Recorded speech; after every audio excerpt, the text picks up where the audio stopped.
Hello everyone, আসসালামু আলাইকুম। Welcome back to my channel. আজ করব তালের পিঠা, তালের বড়া না কিন্তু।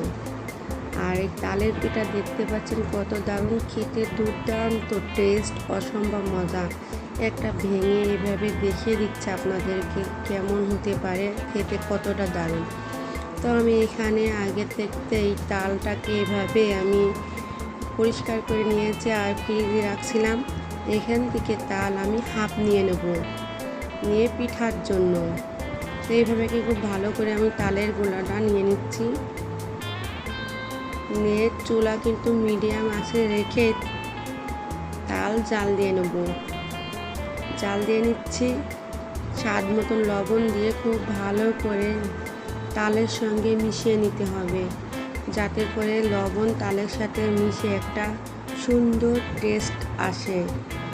তো মিশানো হয়ে গেছে। এই যে নারকেল, আমি আগেতেই নারকেল কুড়ে ফ্রিজে রাখছিলাম। তো এখান থেকে 2 টেবিল চামচ নারকেল দিয়ে দিচ্ছি গোলার ভিতরে। আর এটা খুব ভালো করে নাড়াচাড়া দিয়ে নারকেলের সাথে তালের সঙ্গে মিশিয়ে নিতে হবে। খুব ভালো নাড়াচাড়া দিয়ে ভালো মিশানো হলে পিঠা কিন্তু ভালো হবে। তো দেখতে পাচ্ছেন আমি খুব ভালো করে মিশিয়ে নিচ্ছি, মিশানো হয়ে গিয়েছে।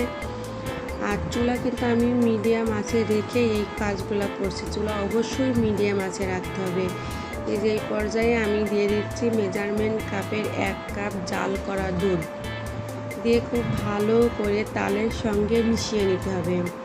খুব ভালো করে মিশিয়ে নিতে হবে, যাতে করে কোনো প্রকার লাঞ্চ না থাকে। লাঞ্চ থাকলে পিঠা ফুলবে না। আর খুব ভালো করে আমি মিশিয়ে নিয়েছি, দেখতে পাচ্ছেন কোনো প্রকার লাঞ্চ নাই। এই যে ফুটে উঠছে, এই পর্যায়ে দিয়ে দেবো আমি সুজি।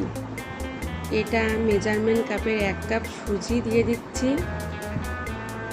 দিয়ে খুব ভালো করে নাড়াচাড়া দিয়ে মিশিয়ে নিচ্ছি। দেখতে পাচ্ছেন খুব ভালো করে মিশিয়ে নিতে হবে, কোনো প্রকার যেন লাঞ্চ না থাকে। এতে করে কিন্তু পিঠা ভালো হবে না, খেতে ভালো লাগবে না। তো আমার ভিডিও ভালো লাগলে আমার চ্যানেলটাকে অবশ্যই সাবস্ক্রাইব করবেন, লাইক শেয়ার কমেন্ট করবেন, আর পাশে থাকা বেলটি বাজিয়ে দেবেন, যাতে করে পরিবর্তে ভিডিওর নোটিফিকেশন সবার আগে আপনার কাছে পৌঁছায়। এই যে শুকিয়ে আসছে, একটু শক্ত শক্ত ড্র করে নিতে হবে। কড়ার সঙ্গে যখন লেগে যাবে তখনই নামিয়ে নেব। এই যে নামিয়ে নিয়েছি, এটা আমি এবার ঠান্ডা করতে দেবো। এটিকে ঠান্ডা ওই সাইডে আমি অন্য একটা কাজ করে নিই। এই যে মেজারমেন্ট কাপের 1 কাপ চিনি দিয়ে দিচ্ছি, আর দিচ্ছি মেজারমেন্ট কাপের 1 কাপ পানি। যতটুকু পানি ততটুকু চিনি দিয়ে আমি চুলা মিডিয়াম আঁচে রেখে চিনিটা গলিয়ে জাল করে নেব। চিনি ফুটে ওঠা পর্যন্ত অপেক্ষা করব।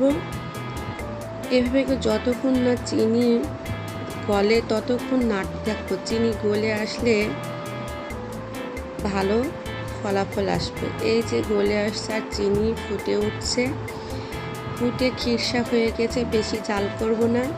এই যে ফুটে ওঠা পর্যন্তই জাল করে নেব। আমি চুলা অফ করে ঢাকা দিয়ে দিচ্ছি।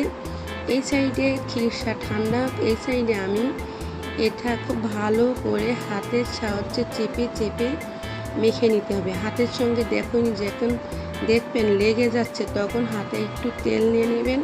তখন এই ব্যাটারটা খুব ভালো একটা ড্র হয়ে যাবে। তো দেখতে পাচ্ছেন আমি হাতে কিন্তু একটু তেল নিয়ে নিয়েছি, আর একটুও হাতে লাগছে না। আর এটা ঠান্ডা যখন হবে অনেক শক্ত হয়ে যাবে। দেখতে পাচ্ছেন কত সুন্দর সফট হয়েছে। আর এই পিঠা করতে অসম্ভব মজা হবে, খেতে দারুণ মজা। তো আমি অল্প অল্প করে নিয়ে পিঠা তৈরি করে নেব। তার আগে হাতে আর যেখানে আমি পিঠা তৈরি করে রাখবো সেখানে একটু তেল মেখে নিচ্ছি, যাতে করে পিঠা লেগে না যায়। এই যে আমি অল্প অল্প করে ড্র নেব আর একটা করে পিঠা করব। এই যে হাতের সাহায্যে সুন্দর করে ছোলো ছোলো একটা গোল করে নিতে হবে। গোল করে আস্তে আস্তে, বেশি চাপ দেওয়া যাবে না, চাপ দিলেই কিন্তু পিঠার আট আসবে না। আমি আপনাদের একটা ডেমো দেখাচ্ছি, দেখছেন একটু চাপ দেওয়ার কারণে পিঠা হলো না। তাই একটু ছোলো ছোলো নিয়ে আস্তে আস্তে কাজটা করতে হবে, তাহলে কিন্তু পিঠা সুন্দর হবে। আমি এই যে এইভাবে দেখুন ছোলো ছোলো ছোলো ছোলো করে পিঠাগুলো তৈরি করে নিতে হবে। প্রতিটা পিঠাই দারুণ হবে, এমনই সুন্দর হবে। একটু কাজটা একটু ধীরে ধীরে করবেন, পিঠার আটগুলো খুবই সুন্দর আসবে। আমি আপনাদেরকে আরও একটা করে দেখাচ্ছি। এভাবে করে আমি সব পিঠাগুলাই একে একে করে নেব। দেখতে পাচ্ছেন সব পিঠাগুলাই কিন্তু আমার সুন্দর হচ্ছে। তো আপনারা ওই কাজটা একটু স্লো স্লো করবেন, আস্তে আস্তে করবেন। তো আমার সব পিঠাগুলো এভাবে একে একে করে নেব। দেখতে পাচ্ছেন প্রতিটা পিঠাই সুন্দর হচ্ছে। আর আমার পিঠা তৈরি করা হয়ে গেছে, অনেক কয়টা পিঠা হয়েছে দেখতে পাচ্ছেন, একটাই হয়নি, আরও একটা লেগেছে। তো এই পিঠাগুলো এই সাইডে তৈরি হয়ে গেছে। এবার চলে যাচ্ছি চুলায়। আমি ছোট্ট একটা পাতিলে অল্প করে তেল নেবো, যাতে তেলটা ডুবো ডুবো হয়। এই ছোট্ট একটা পাতিল নিয়েছি আর তেল দেবো একটু ডুবো ডুবো করে, যাতে সব পিঠাই একটু ডুবো ডুবো তেলে ভাজলে কিন্তু পিঠা দারুণ হয়।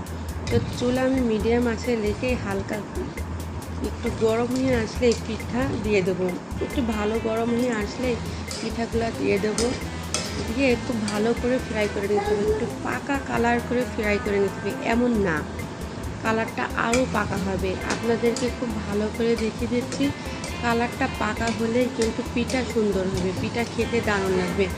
এমনও না, এই যে এমনও না, পিঠার কালারটা হবে একদম পাকা একটা কালার। এই যে কালার আসছে, এই কালারটা আমি এবার চিনির খিরসার ভিতর দিয়ে দেব, সঙ্গে সঙ্গে উঠিয়েই খাওয়া যাবে। তো একটু পিঠা ভাজার পর্যন্ত একটু অপেক্ষা করি।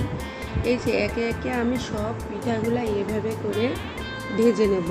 তো আমি আপনাদেরকে বারে বারে বলছি, পিঠার কালারটা যেন ভালো আসে, পাকা একটা কালার হয়। আর পিঠা দেওয়ার সঙ্গে সঙ্গে এভাবে লেগে যেতে পারে, একটা কাঁটা চামচের সাহায্যে, পাতলা একটা চামচের সাহায্যে এভাবে কেটে ছাড়িয়ে দিতে হবে, যাতে পিঠাগুলো একটার সঙ্গে একটা লেগে না যায়। প্রত্যেকবারই আমি আপনাদেরকে দেখাচ্ছি, পিঠার কালার যেন পাকা হয়, পাকা কালার হলেই কিন্তু পিঠা খেতে দুর্দান্ত টেস্ট হবে।